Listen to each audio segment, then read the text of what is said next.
content delivery the next 5 years. Let's try and do this in 10 minutes because I'm sure we're all getting tired and thirsty, and to be honest, it's not going to be data packed. I decided to approach this presentation just as a wrap because obviously part of the tradition of CDS used to be the Sermon on the Mount with all the pricing data and so on. I do get that sort of data in. I don't really correlate it in gigabytes of data transferred. What is true is, as always in the CDN market, volumes are going up, prices are reasonably stable but going down, and if you look at the micro prices, it's getting infinitesimally small, the change on a year-by-year basis. So I don't think CDNs sell themselves in the way that they used to any longer. So what I'm going to do is I'm going to look at take a high-level look at all of the different underlying infrastructures and factors that CDNs are built from and have impacted the CDN over the last couple of decades, since I've been involved at least. And then throw a few conjectures at the end, more as conversation starters to take on downstairs into that all-important VIP mixer. So this was my mind map that I did when I was preparing this.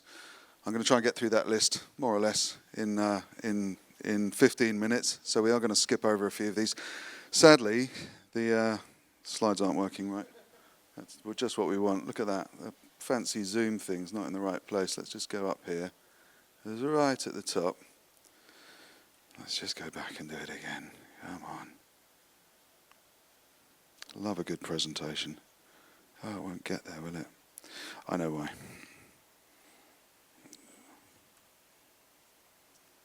If I do that and restart the presentation, it will zoom to the right place. Hurrah, technology works. I was going to go on about something that I was minded of. I used to start my story with my first webcast in '96, linking, I was putting on drum and bass clubs and events, and I did a live link between the Ministry of Sound and a club in Brighton, and that's kind of a fun story, but let's save that for drinks afterwards.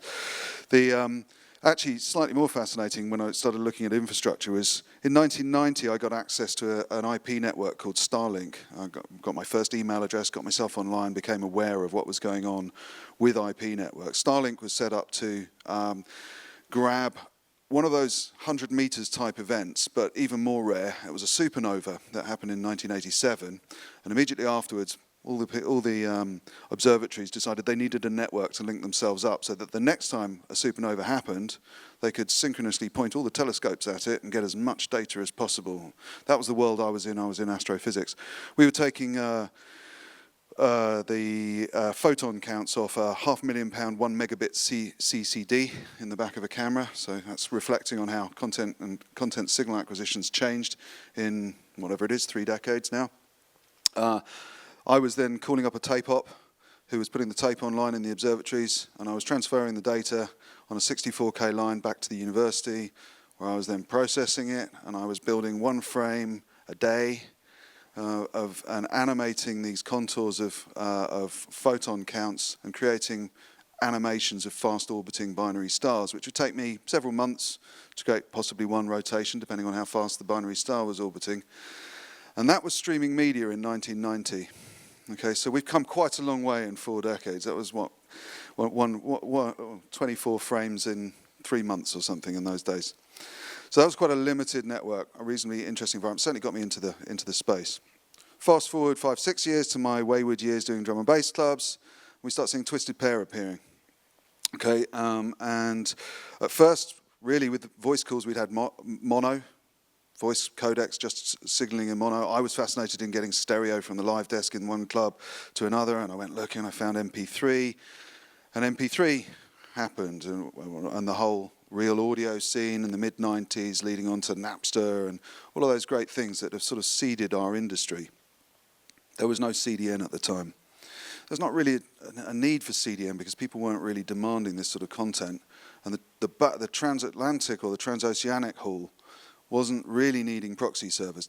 Despite all the dress and fluff, CDNs are just clusters of proxy servers, okay? Sorry, Peter, but that's all they are.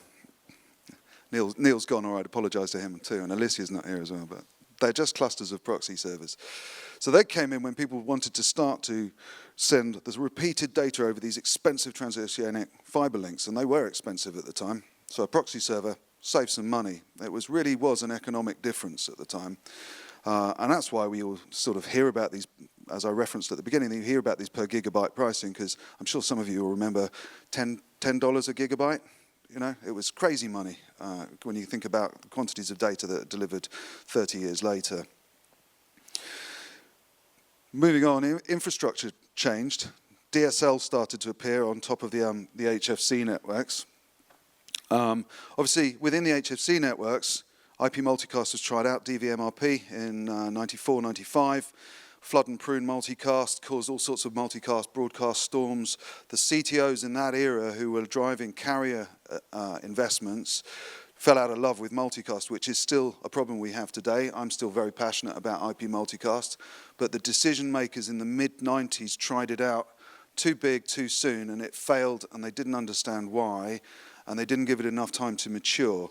Perhaps a lesson in over-investing in too early stages. But that's a sort of a side story, and in 15 minutes, we're never going to get anywhere if I go down there. Multicast brought about IPTV networks within the access networks. So in terms of content delivery network architecture, it started to, we started to see triple play services appear, but they certainly were walled. We must never forget that OTT doesn't mean streaming video. It's been very, very adapted, but OTT means the paywalls outside of the access network. That's what it means. So Skype's an OTT service, Amazon buying books is an OTT service, unless if you're getting billed the service through your subscriber access billing, that's an on-net service. If it's coming over the wall and you're paying a third party other than your ISP, that's an OTT service. So just a little bugbear of mine, which has worked its way into the vernacular. OTT doesn't mean streaming in any pure sense, although we now understand it to mean that. So obviously, in those triple play networks, HFC networks, we did SVOD, TVOD, shared VOD, event PPV. We've done all of those. We did all of those in the late 90s, and then they did another reinvention when Windows Media emerged, and then another cycle of it when Flash emerged. We also have seen DOCSIS really up the rates in the fiber to the cabinet and in the traditional cable networks. Telcos obviously have ramped up their DSL services, so the demand at the edge of the network has dramatically increased. I know I'm teaching you all to suck eggs here, but I think a bit of context is quite useful as we start to move forward.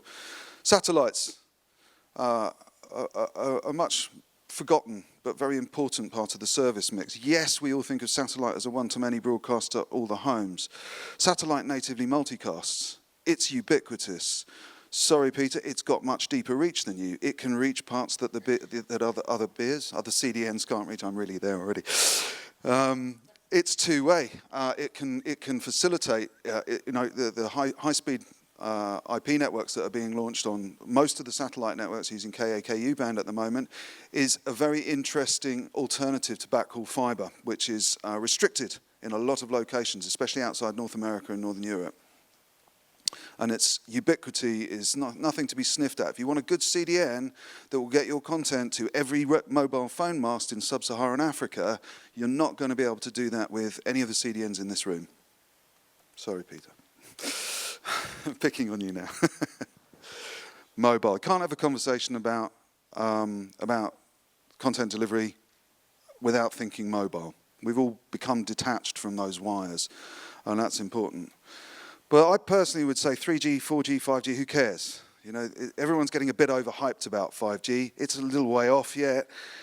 I don't think it's really going to make a lot of difference to the consumer. Screens this big, really, in terms of the mass adoption. An 8K stream on this is even more useless than an 8K stream in my front room, let alone an 8K stream in the production center, So I don't really think 5G is going to make that much difference. And in fact, it's not going to help with reach. If I was governing all the spending on mobile, I would be demanding that mobile networks reached 100% ubiquity with 3G and 4G before they waste any money on 5G. There's a lot of social inclusion, there's a lot of reasons why content delivery needs to be delivered much deeper into the rural regions, into the less evolved economies and so on and so forth. 5G is just badging TVs to sell more TVs. It's a consumer electronics play by the mobile phone manufacturers. In terms of content delivery, It's another level. It's another layer 2 network to get some IP over. It doesn't really add anything to IP. There's a few things, LTE broadcast. Again, that's very multicast-like. I think it is an opportunity off the back of the investment in 5G to roll out LTE broadcast, which will take, for the first time, a proper coordinated strategy for delivering a multicast-like service to the direct-to-consumer. So I do think it's valuable, but that's not a 5G thing. That's just simply an investment into rolling new infrastructure. I also think it might play into ATSC3. Because that drive and that realization that there is value in the one-to-many multicast model in the layer 2 architectures and making that available properly as ATSC3 evolves and starts to emerge properly, certainly over here, then I think the publishers and the community in this room will start to take IP multicast that more seriously, and we will start to get much better live scaling, just natively in the network, without servers. Carriers. So CDNs aggregate carrier pricing and make it simple for publishers to buy. Okay, so CDN, a generic, I'm not going to keep picking on them anymore. A generic CDN goes out and negotiates routing and transit and peering and some carrier hosting, but really what they're doing is they're buying from 30, 40 providers in a location and bringing that down into a single billing point for somebody upstream to buy access to all of those networks. But we've got to remember that somewhere down the line, the carriers are keeping an eye on that. And they're starting to think these guys are becoming more and more significant customers. And as we're reaching that 80% traffic point, the carriers are going to start thinking, these guys are very big customers, but why isn't that our lunch? We want that in-house. Now, I did some research. I can dig out the papers and show you later. I did some research looking at mergers and acquisitions in the CDN space. And I noticed a pattern that if you look at when there's been very large fiber rollout, about 18 months to 24 months after that large fiber rollout, so when Global Crossing lit up in 2002, 2003, about 18 months later, there was a massive consolidation in the CDN space. Lots of CDNs just suddenly found that they couldn't maintain 50 cents a gig because actually there was more dark fiber in the ground than anyone was ever going to be able to use.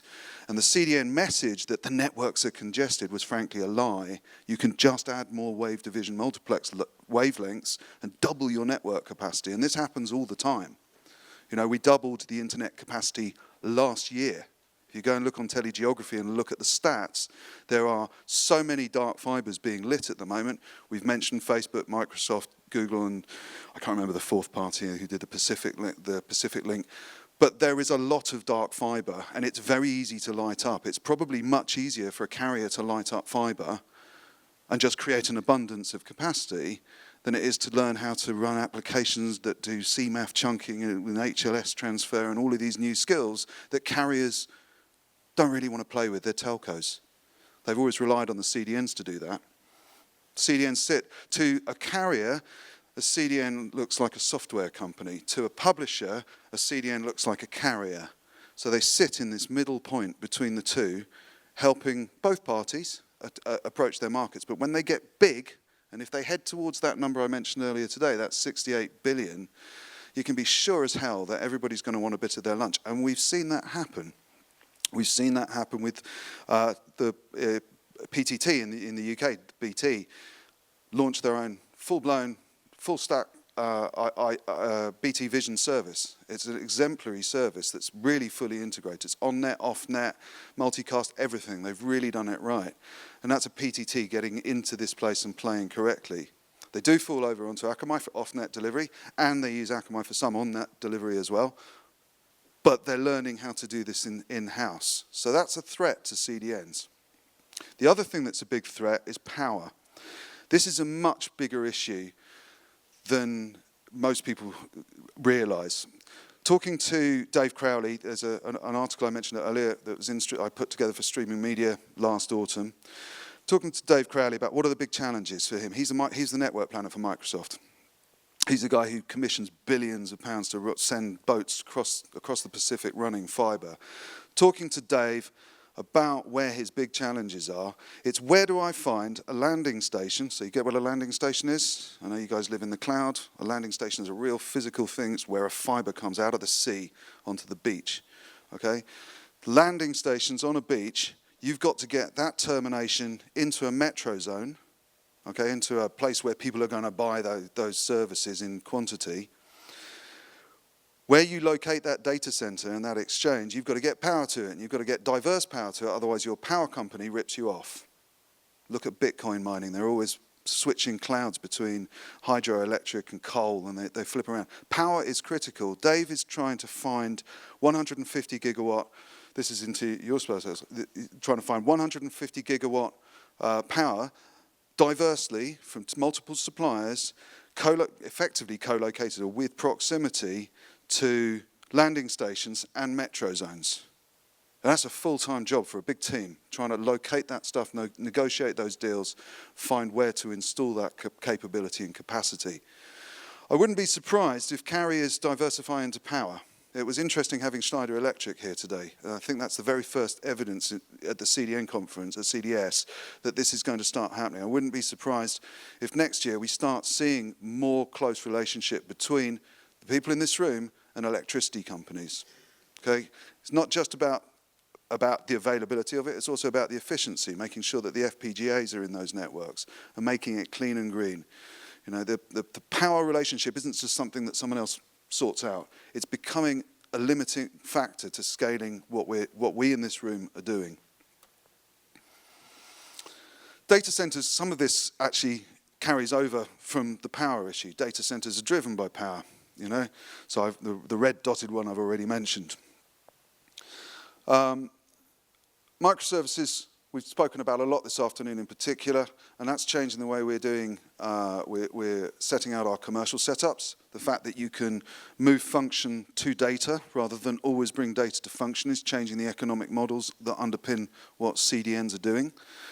So that will generate change not only in software architecture, but in the commercial models that they offer. Big clouds, I think, may attract regulatory interest. I did, for my sins, I did a postgrad in internet policy, and it's very interesting if you look at how the ITRs changed in 1988, created the crucible for the internet to happen. The telcos thought it was all about minutes. They threw away the information, said just have the information, and so the internet happened. And now we're seeing the balkanization of the internet with RUNet happening just days ago. We're seeing all sorts of changes up in the policy space. And if I was in policy, if I was a lawyer and I wanted to make a lot of money, I would be looking at the big clouds because they're big, hot topics right in the middle of our industry. And if I could go and annoy someone as a lawyer and make a lot of money, I would be targeting the clouds. And I think that increasingly, we see that with data localization, but I think increasingly we're going to start seeing that in other facets of what the cloud operation does. So that presents challenges to our sector as well, not just in terms of media, but also in terms of fog architectures. You can't have a consolidated architecture across multiple territories, a homogeneous architecture across multiple territories, if they're into very complex frameworks of policy which restrict what you do. I also think it's worth mentioning that Taiwan a couple of years ago had a real memory shortage, hardware memory shortage. And we don't know what's going to happen with the resourcing of the physical stuff that makes memory storage, CPUs. I'm kind of looking at the Xilinx guys. You know, I think these are risks that may, suddenly adjust dynamics. It may become incredibly expensive to create memory caches. And that's stuff that's kind of a bit on the periphery of the control of what we do. We just assume we can pop down to the local shop and buy a hard drive, but when there's none of them available, that changes some dynamics. So I think we need to be mindful of those things.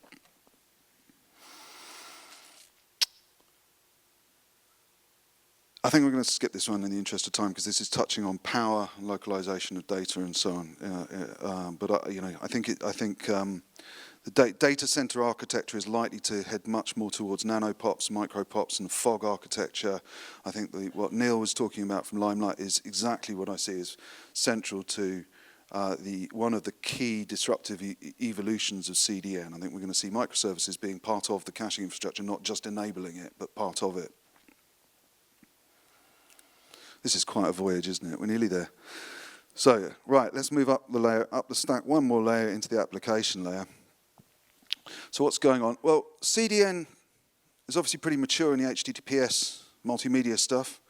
Actually, rolling your own microservices and putting them out at the edge means you can start actually reinvestigating doing session-based stuff. Doesn't mean HTTP will dominate. We've all taken for granted everything's going towards HTTP, but even the optimizations on HTTP, even these people talking low latency in terms of 30 seconds baffles me. I think of low latency as 250 milliseconds, the ITU voice speed. I don't get how you can talk about low latency in terms of seconds, but that's just a personal thing. I do get it, but it's just a personal thing. But CDN, I think it's likely to, I think these architectures, as CDN start offering these more broad services, more ad hoc services, but at scale, I think we'll see disruption in the fintech space and in the retail space. I think there are things that we haven't even dreamt of at that level yet. Crypto, obviously, I've put the ones with the little greater than, less than signs around because I think they're very emergent, but I think there's evidence that they're happening. So I think other sectors that are going to get disrupted. Obviously, security, it's becoming a significant revenue for some of the larger CDNs, DDoS protection and so on. It's great because it's virtually free. You just put up an Anycast network, an Anycast IP address and black hole everything. It's virtually free, but you can only do it if you can justify building out a global network to redirect all those Anycast endpoints. So it's great profit center. Doesn't really increase the traffic a great deal, not compared with video. But I think it's. But I think that's going to disrupt more and more. Crypto. Well, I think half the people that were used to be in this room went off to do a crypto startup, and they're all trying to get back into the CDN industry. So, let them be disrupted. Gaming, huge, massive. I don't think I need to talk about that too much. So, I do think there'll be more of a going back to what I was saying about carriers. How long have I got? I've gone on too long. Really? Shall I finish this one? All right, okay, I'll finish it. All right, so okay, I'll buy the first round. They're all free, so they're all on me. It's perfect. So carriers, so what I was saying about carriers eating their way up the food chain and seeing these big customers, these big telco and big CDN customers and becoming quite interested in that and dominantly seeing video driving the value of their networks. I think you can see that in the middle tier, the PTT, the local telcos, the access providers and so on. I think those guys are, over the next few years, really going to play harder in the space. They're rather than just getting the pure play CDNs to run their application servers, they're going to learn how to do it themselves. It's becoming more commoditized and simpler. So they're going to eat into that food chain much more. So I think if you look back at the traditional hybrid fiber coax architecture where you had a super head end, regional head ends, and then distribution handoffs, I think we're going to see much the same sort of architecture. Personally, I think that you'll see the traditional pure play CDNs are like the super head ends. They're kind of a great drop-off point for the publisher to hand off content.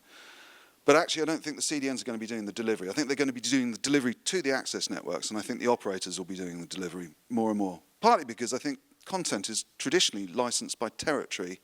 So actually going to a particular territory, wanting to license your content, you can just ring up your access network and go, hey guys, you've already got subscriber billing in place, you've already got the technology in place, we're just going to hand the content off. And I think that alignment sits quite well within the rights market.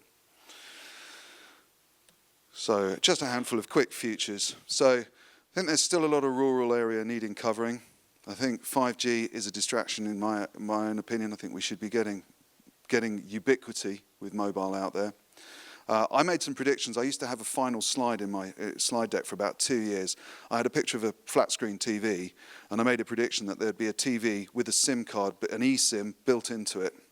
And Huawei released one last week, so I've got to move this off my futures point here. But it's now happening. You know, we are going to see mobile being fixed, which is going to be curious, especially with IoT appearing and so on and so forth. Kudos to Mark, if he's still in here. I think we'll see a massive uptake of SRT over the next couple of years. I think SRT seems to have broken the mold that RTMP sat in for contribution and signal acquisition. NDI, we've had a little laugh at NDI earlier on. I think we'll see NDI on the LAN. I'm not sure I think that's more of a streaming media topic than a CDS one. I think we'll see continuous diversity of codecs until codec prices start getting passed on to customers. When customers start feeling the pinch, then I think we'll see that backtrack. But I think that's got another 3-4 years. I think we've got to see VVC, AV1, those codecs get to some maturity. But if somebody comes through with some kick-ass codec that really makes the difference, but it puts $5 a month onto the subscriber prices, there's going to start being some pushback in that diversification. But I think that's a few years out from my own sort of observations. And I think that actually straight off the back of that, it's interesting to note that OTT subscriptions, I use the term myself, so Netflix and so on, their subscriptions are doing something which I've never seen. They're actually increasing their prices. And in all my life in the IT space, I have never seen anything in the IT space go up in value. I just can't think of anything I've ever bought, I've ever commissioned, go up in value. And I think that's a really interesting thing. My Netflix subscription used to be £5 a month. It's now 13, 14. I don't even know, but it's gone up significantly over the last 10 years. That's curious, and it is creating a lot of capacity for us to do more. Just one last technical thing. It's not been mentioned today. It doesn't get enough mention. If you're interested in enabling IP multicast on your networks, and you've had a struggle with IP multicast before, and you're thinking about using what I'd call application layer multicast, but others call peer-to-peer and so on, and you're looking at that space, before you go and look at the peer-to-peer stuff, go and look at a protocol called BIER, BIER, appropriately, that's why I've ended with it. It's bit-indexed explicit replication. They've moved the routing state for the protocol, for one of the biggest limitations of rolling out multicast is storing the root in the routers, storing the root data in the routers. And there's been a big trend over the last few years across a lot of protocols to move the packet header, the routing data or the data up into the header of the packets rather than leaving it on the routers. BIER is multicast. It's kind of a blend of MBGP and IGMP, but it's done by moving all the routing data up into the packet headers. So it comes into the network, and the packet itself describes which egress routes it's going to go out. If you want to get multicast working, that's now ATF signed off, so go and have an investigation of that. So just to finish, I'm actually going to put that question back to you as a bit of a raise of hands, okay? So the CMI announced last month the global content delivery network market was valued at $6 billion in 2016, and it's projected to reach $68 billion in 2025. Now, before I actually ask you what you think, I had a little look at spend, and there's about $230 billion spent worldwide on TV advertising, and over the last 10 years, that's gone from 1% to 30% spent on online advertising. So there is some headroom to actually take that type of revenue out of the market into the CDN space. But I'd like to just finish today by show of hands to ask you guys, do you think that our industry can grow by an order of magnitude in the next 6 years? Show of hands if you do. I'm going to be in a job then. That's great. I'd like to thank you all for Content Delivery Summit.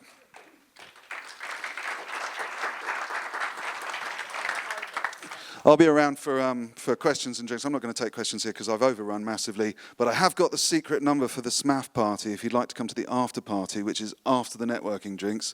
So if you've got a pen handy and want to come for a bit of fun, a bit of a live stream, a bit of a chat with some weird and wacky people from the industry, the number you need is 4049. That is room 4049. There'll be a few beers, and you have to turn up with an industry question and put it in the hat if you want to get a beer. Thank you very much. We'll see you later.